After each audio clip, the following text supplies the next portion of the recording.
security. Oh, yeah.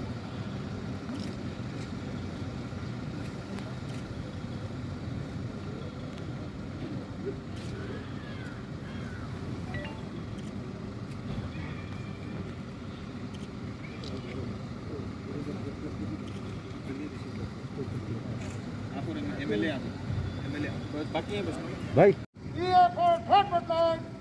आपका सम्मान guard नौकरी 8 SM 20 ऑर्डर 7 के डेट आपको निरीक्षण के लिए रोपन के पर खड़ी हुई बात विसर्जन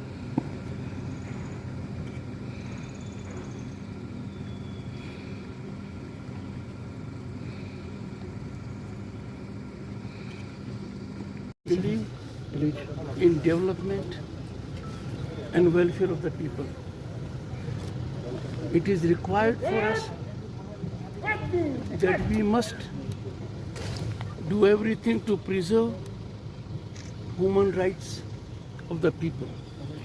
In democracy, if human rights are threatened, a citizen has a right to seek their protection from police and administration.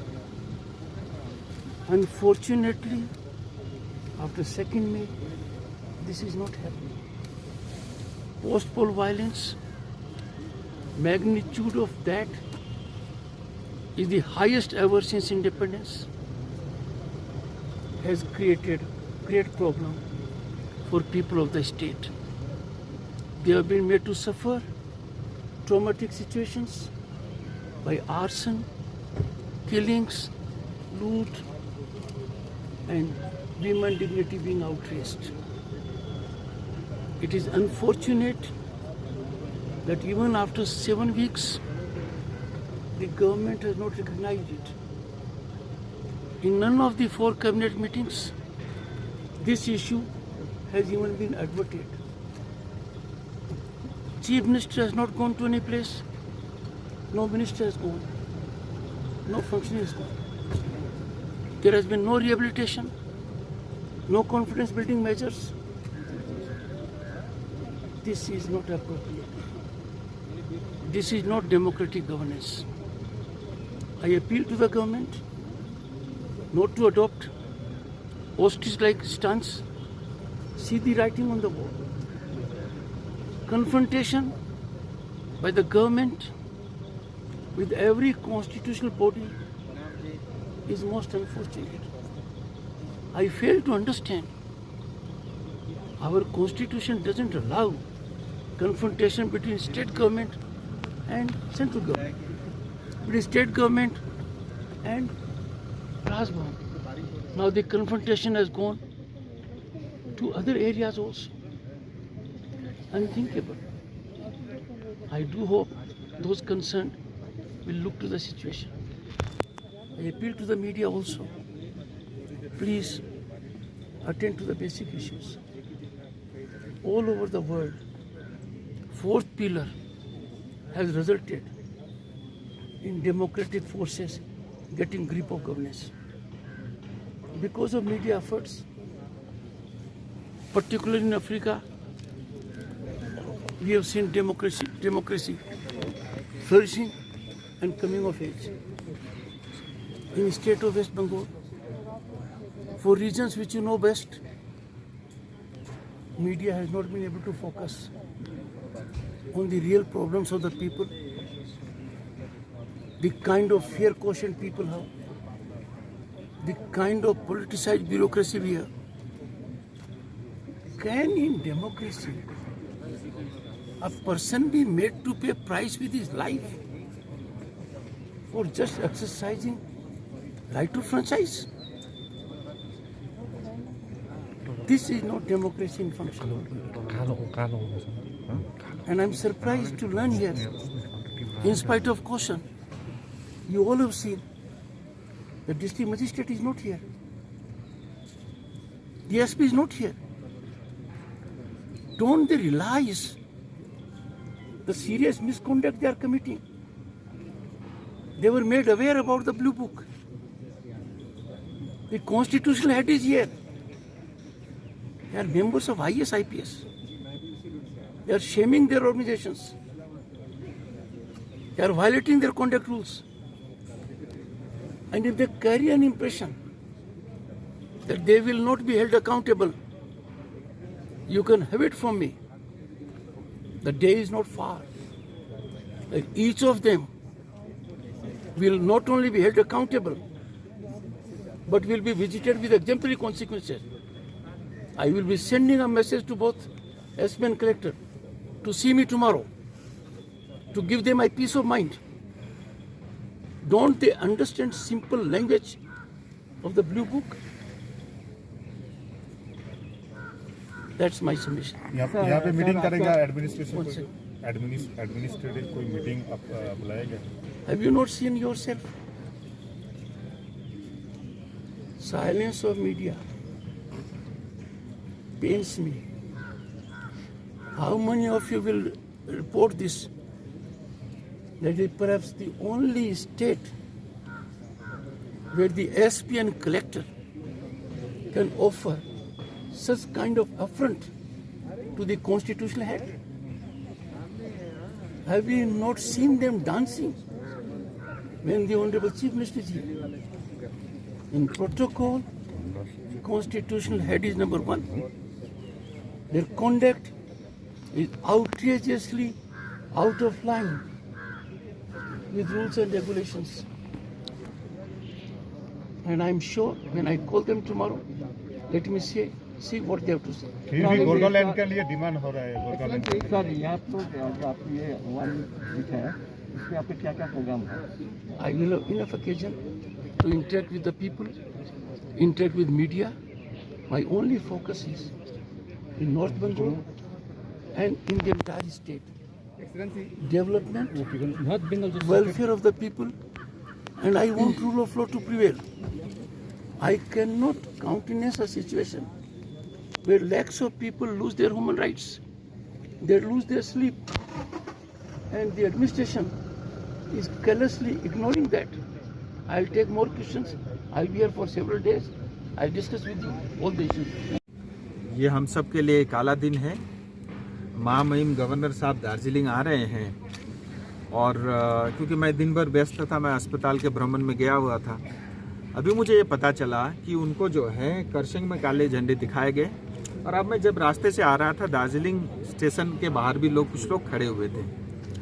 मैं ये कहना चाहता हूँ, एक तो आप दार्जिलिंग की और गोरखाओं की बेइज्जती कर रहे हो। एक तो पहाड़ में टीएमसी नहीं है, कुछ गिने चुने जो राजनीति को व्यापार समझते हैं, पैसे के लिए जो लोग राजनीति करते हैं, ये ममता दीदी और उनके पार्टी के नेताओं के कहने के ऊपर में आप गवर्नर को काला झंडा दिखा रहे हो, ये हमें बर्दाश्त नहीं है। क्योंकि गोरखा जाति संविधान में जो भी लोग बैठे हैं उनकी इज्जत करना जानती है। ये सरासर हमारी क्षेत्र की बेइज्जती है, ये मैं कभी बर्दाश्त नहीं करूंगा। और ये काला झंडा गवर्नर के ऊपर नहीं, ये भारत के कानून के ऊपर में और भारत के संविधान के ऊपर में ये काला झंडा दिखा रहे हैं। और साथ ही ये कहना चाहते हैं कि आज पश्चिम बंगाल जो है जिस अवस्था में है उससे वो खुश है और पश्चिम बंगाल को गटर तक जो है ठेलने की इन्होंने कसम खा रखी है। मैं आपके माध्यम से प्रशासन को भी ये कहना चाहता हूँ, मैं चाहता नहीं हूँ कि गवर्नर का तीसरा नेत्र खुले। इससे पहले आपको भी सावधान होना चाहिए। अगर प्रशासन और पुलिस वाले चाहते तो ये घटना आराम से रोकी जा सकती थी, उनके डंडे लगा के उनको पीट करके भगाया जा सकता है। लेकिन कहीं ना कहीं प्रशासन और पुलिस भी जानबूझ के ऐसा लगता है ये सब करवा रही है।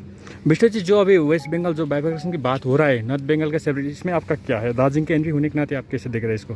देखिए, लोकतंत्र में और भारत जैसे देश में हर एक को अपना विषय रखने का पूरा अधिकार है और जो विषय जिसने रखा, मुझे लगता है क्लेरिफिकेशन उसको देने की आवश्यकता है।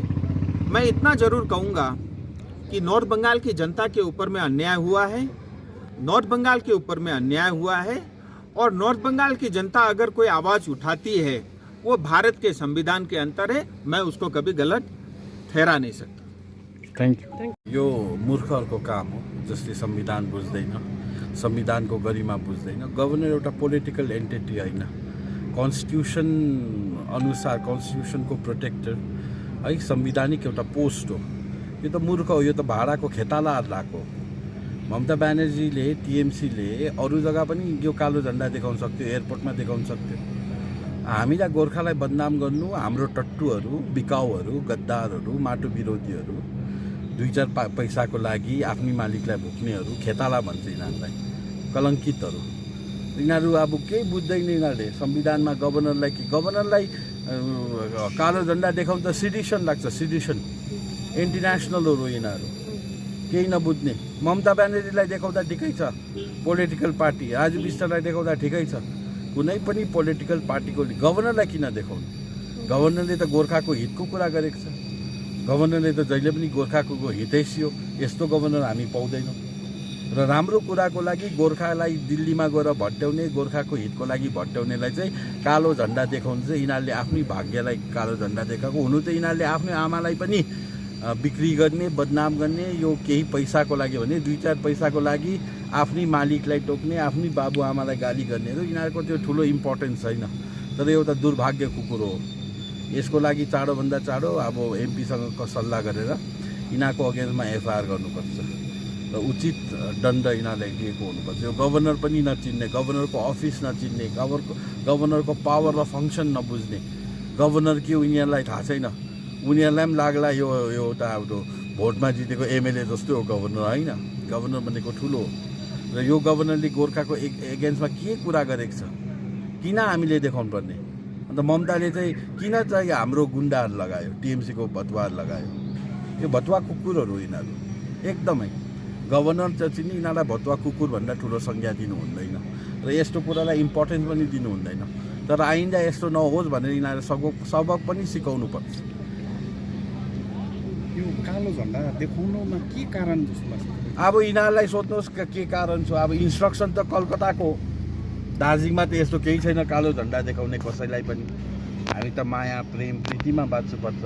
यो त गभर्नर्स हाउसमा गभर्नर आउँदा एउटा एकदमै राम्रो हो हाम्रो लागि, हाम्रो कुराहरू बुझिदिने, पब्लिक इन्टरेक्सन गर्ने। अब दिल्ली कलकत्ताले त हामीलाई लत्ता छाड्यो, कलकत्ताले त केही हुने होइन हाम्रो लागि। अब छ, अब दिल्लीमा राम्रो कुराहरू हुँदैछ, गभर्नरको इनपुट जरुरी छ। गभर्नरको इनपुट धेरैचोटि दार्जिलिङ भ्रमण आइसकेको छ, उहाँलाई स्वागत गरिएको थियो र आजको होइन। अब यो केही तत्त्वहरूले भने त केही तत्त्वहरूले हातमा गिन्नु सक्ने, हेर्नुहोस् त को छ प्रवीण, अब पछाडि छ।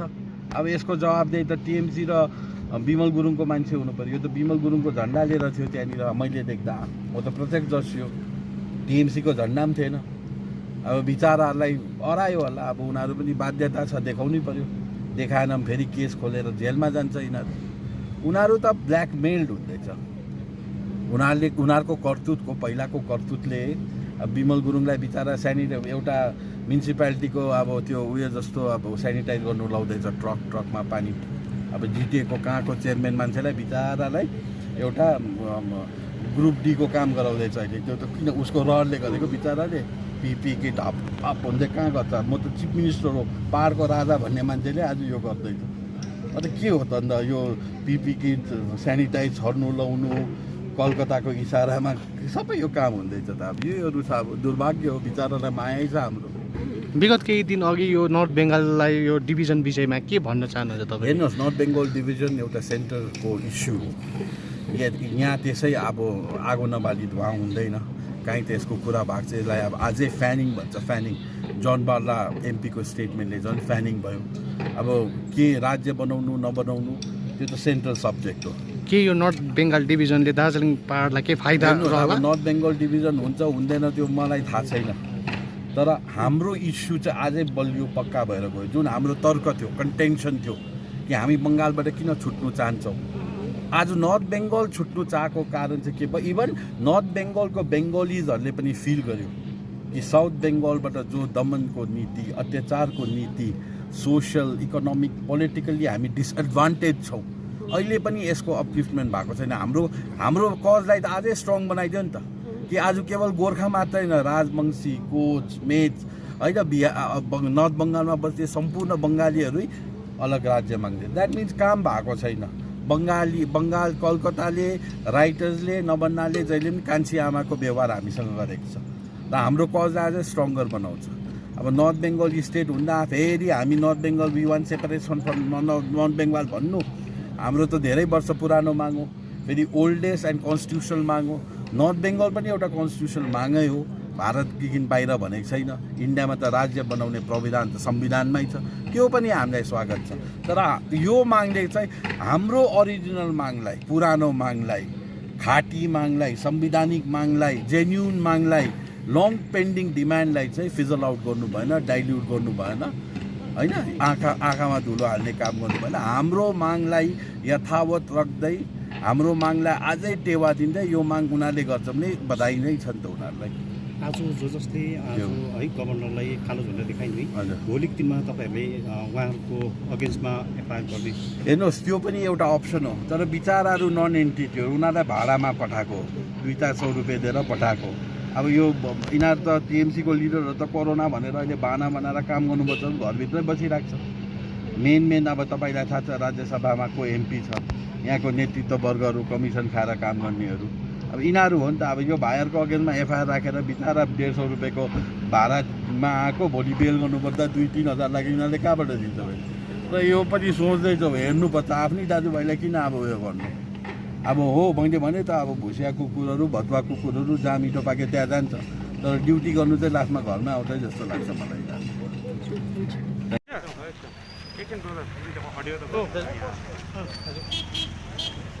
आजको यो तपाईँको कालो झन्डा प्रदर्शनी विषयमा जानकारी गराइदिनु। आज हिल टिएमसी युवा एकाइद्वारा गभर्नरले जुन चाहिँ एउटा गभर्मेन्टको प्यारालल बडी भएर पनि एउटा पर्टिकुलर पार्टीको क्याडर जस्तो पर्टिकुलर पार्टीको इन्ट्रेस्टमा कतिवटा डिसिसनहरू लिएको कारण, साथै हाम्रो सिआइबी जस्तो हाम्रो संस्थालाई, छुट्टै संस्थालाई प्रयोग गरेको विरोध जनाउँदै आज हामीले पहाडमा उहाँलाई कालो झन्डा देखाएर हामीले जताएको छौँ हाम्रो दुखासो र हाम्रो विरोध, र हामी सदैव विरोध गर्नेछौँ। कारण उहाँले जुन प्रकारको उहाँको गतिविधि छ, उहाँको जुन प्रकारको काम छ, त्यो चाहिँ भारतको हाम्रो संविधानको एगेन्स्टमा हो। र एउटा गभर्नर जस्तो महत्त्वपूर्ण पोस्टमा प्यारालल भएर कुनै पनि पार्टीलाई नसोचिकन कार्यकलाप गर्नुपर्नेमा उहाँले एउटा पार्टी क्याडर जस्तो भएर, बिजेपीको क्याडर जस्तो भएर, बिजेपीको एउटा पर्टिकुलर पार्टीको सपोर्टमा जति पनि कार्यहरू गरिरहेको छ र टिएमसीलाई विशेष गरी आँखाको तारो बनाएको छ, यसको हामी घोर विरोध गर्छौँ र सदैव गरिरहनेछौँ। र हामी विशेष गरी हामी टिएमसी पार्टीको मात्र नभएर हाम्रो डेमोक्रेटिक कन्ट्रीको संविधानलाई पनि बचाउनको निम्ति हामी अघि आएको छौँ र हामी अघि आइरहनेछौँ। र हाम्रो पार्टीको जति पनि नेतृत्वहरूको निर्देश छ, त्यस निर्देशलाई अघि राख्दै हामी सदैव उहाँहरूको यो अत्याचार अन्यायको हामी विरोध गर्नेछौँ। र आज हामीले जति पनि यहाँनिर विरोध जनायौँ, त्यो हामीले पेन्डेमिकको कारण एउटा सोसियल डिस्टेन्स मेन्टेन गरेर र मास्कहरू सबैले लगाएर यो हामीले पालन गरेको छौँ। र हामीले कुनै प्रकारको भिडभाड पनि गरिकन र कहीँबाट पनि हामीले मान्छेहरू छुपारेर गर्ने काम गरिकन र हामीले कुनै प्रकारको नाराबाजी पनि गरिकन। कारण हामीलाई हाम्रो नेतृत्वहरूको यही निर्देश थियो र हामी यस्तै निर्देशहरूमा अझै पनि विरोध गर्न तयार छौँ। र हाम्रो डेमोक्रेटिक कन्ट्रीको लागि, हाम्रो संविधानलाई बचाउनुको निम्ति हामी सदैव टिएमसी युवा वर्ग अघि तत्पर भएर बस्नेछौँ। एक हप्ताको उहाँको दार्जिलिङमा उहाँ बस्नुहुन्छ, यस अवधि तपाईँको कार्यक्रम के रहन्छ? उहाँलाई भेट्नु चाहिँ ज्ञापन यो डेफिनेटली उहाँ बसुन्जेलसम्म सायद हाम्रो जति पनि हाम्रो लिडर्सहरू छ, पार्टीको हाम्रो ठुलो ओहदामा बस्ने नेतृत्वहरू छ, उहाँहरूको निर्देशलाई हामी पर्खिनेछौँ। र उहाँको जुन चाहिँ पहाड भ्रमण छ, यो भ्रमणलाई हामीले एउटा यादगार भ्रमण बनाउने कोसिस गर्नेछौँ।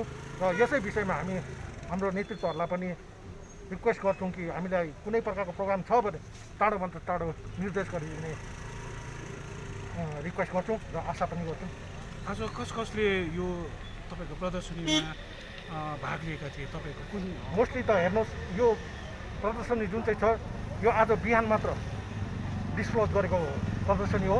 कारण यो हामीले सुटुक्कै नै गरेको थियौँ र यसमा संलग्न हुनको निम्ति कतिवटा बोर्डहरू पनि संलग्न भएका छन्।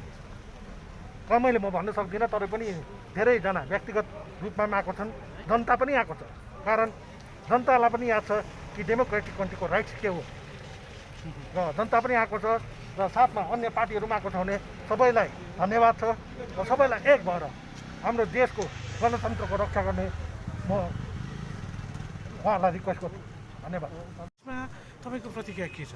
हेर्नुहोस्, राज्यमा जुन चाहिँ इलेक्सन भयो यो सेन्टरको निर्देशमा नै इलेक्सन भएको हो र इलेक्सनमा एकदमै खुल्ला रूपमा बहुमत हासिल गरेर सरकार गठन भएको छ। यसमा कुनै प्रकारको क्वेसन छैन र यो भर्खर भएको हो।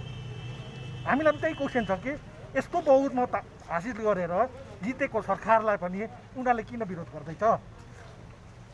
किनभने हामीले कुनै प्रकारको भने एउटा इलिगल कुरो गरेर हामी सत्तामा आएको छैनौँ।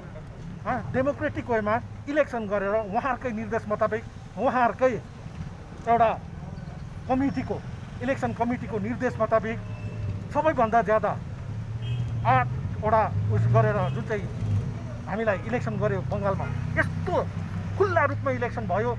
तर अन्य सबै पार्टीले भोट हाल्नु पाएर पनि बहुमत हासिल गर्यो र पनि उनीहरूलाई के को प्रब्लम छ? There is no problem. हामी बहुमतमा छौँ र हामीले राज गरेको छौँ र यो राज कसैले पनि विरोध गर्छ भने यो गणतन्त्रको हुँदैन र हामीले जुन चाहिँ लड्दैछौँ हामी गणतन्त्रको लागि गर्छौँ। धन्यवाद। मोर्चाले आज राज्यपाललाई जुन प्रकारले कालो झन्डा प्रदर्शन गरे त्यसको कारण के छ? के कारण उहाँको तपाईँले विरोध गर्नुभयो? हामीले शान्तिको लागि विरोध गरेको हो। हामीलाई शान्ति चाहिन्छौँ किन हामी जतिको ग्राउन्ड जिरोमा बसेर भुक्तभोगी भएको छौँ त्यसले गर्दाखेरि चाहिँ आज हामी आफ्नो स्वेच्छाले विरोध गर्न निक्लेको हौँ।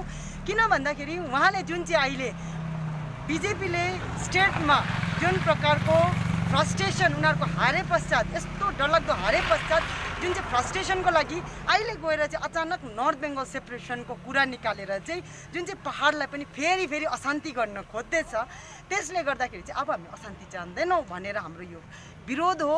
किन भन्दाखेरि हामीलाई उनीहरूले हेर्नुहोस् उनीहरूले हामीलाई पिपिएस दिनुसक्छ, उनीहरूले हामीलाई सेपरेसन गरिदिनु सक्छ होइन, तर त्यो नगरेर चाहिँ उहाँले एउटा एक्जिक्युटिभ बडी भएर गभर्नर एउटा एक्जिक्युटिभ बडी र पावर भएर नोमिनेटेड पर्सन भएर यसरी आएर हामीलाई यहाँ स्टेटको अगेन्स्टमा र नर्थ बेङ्गल सेपरेसनको भन्ने बहानाले हामीलाई यहाँ चम्काउनु र अशान्ति गर्नु, नर्थ बेङ्गलसित हामीलाई मुस्नु।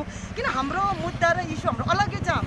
हाम्रो स्टेटको गभर्मेन्ट गोर्खाल्यान्ड स्टेटको पिपिएसको अलग्गै छ हाम्रो इस्यु र यसलाई चाहिँ अझै डरलाग्दो धमिलाउने काम र यहाँ मान्छेलाई आएर यहाँको जनतालाई आएर चम्काउने र भुलभुलैयाको राजनीति चाहिँ गभर्नरले काइन्डली नगरिदिने भन्ने चाहिँ हामीले विरोध छ। किन हामी 17मा जति भोगेको छौँ हामीलाई थाहा छ। त्यतिखेर खालि बिजेपीले आफ्नो रोटी सेक्ने काम गर्यो, आगोमा घिउ हाल्ने काम गर्यो, चम्काउने काम गर्यो, हामीलाई त्राही बनाउने काम गर्यो। त्यतिखेर बिजेपीको कुनै पनि मिनिस्टर आएन, कुनै पनि गभर्नर आएन, कुनै पनि एमपी आएन, कुनै प्रकारको हामीलाई सपोर्ट गरेन। त्यसको चाहिँ आज हामीले विरोध हो कि अब हामी चाहिँ यहाँ चम्किँदैनौँ भनेर। तपाईँलाई मेरो एउटा प्रश्न है, र विशेष आज 21 तारिक जुन 2021 को दिन हामी रेलवे स्टेसनमा प्रोटेस्ट र्याली गर्नको लागि आइराखेका छौँ। विशेष गरिकन प्रोटेस्ट कसको लागि भन्दाखेरि हाम्रो स्टेटको गभर्नर जो आइराख्नु भएको छ उहाँलाई प्रोटेस्ट गर्नको लागि हामी सबैजना यहाँ आइराखेका छौँ र हाम्रो माइनोरिटीको तर्फबाट पनि हामी 15-20 जना निक्लिएर हाम्रो माइनोरिटी ग्रुपको तर्फबाट हामी सबैजना छौँ। साथै हाम्रो यहाँ विमल थाना 1बाट पनि हुनुहुन्छ, टिएमसीबाट पनि हुनुहुन्छ, यता बोटबाट पनि हुनुहुन्छ। उहाँहरू सबैजनाले आफ्नो उपस्थित जनाएर आज जो गभर्नर आइराख्नु भएको छ उहाँलाई प्रोटेस्ट गर्नको लागि हामी सबैजना यहाँ भेला भइरहेका छौँ र तपाईँहरूले देख्न सक्नुहुन्छ हामी आफ्नो प्रकारले भेला भइरहेका छौँ।